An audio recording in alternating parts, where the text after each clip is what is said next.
Document 2. ANTA stops negotiations.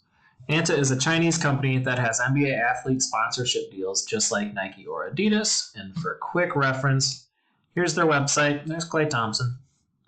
And they have shoes, signature shoes, clothing, some nice Christmas kicks, just like Nike or Adidas. Products said on Tuesday it will halt contract renewal negotiations with the National Basketball Association, adding to the list of Chinese firms cutting ties with the league. China sponsors have been severing ties with U.S. Basketball League following a tweet by Houston Rockets general manager Daryl Morey supporting the protesters in Hong Kong, which he quickly deleted over the weekend. ANTA said in a statement on social media platform Weibo, China's Twitter, the company opposes any action that harms China's interests and was dissatisfied with the comments by Houston Rockets and NBA executives. The company did not provide details on the nature of the contract that was being negotiated.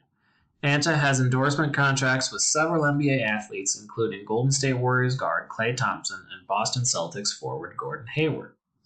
So, if that didn't make too much sense, essentially ANTA is a Chinese shoe company that pays to be a part of the NBA as an advertising partner. So they pay a lot of money to have their shoes advertised, and they pay professional athletes a lot of money to be their signature athletes. So if the NBA takes a stand against China, companies like ANTA will refuse to do business with the NBA, and the NBA will make less money.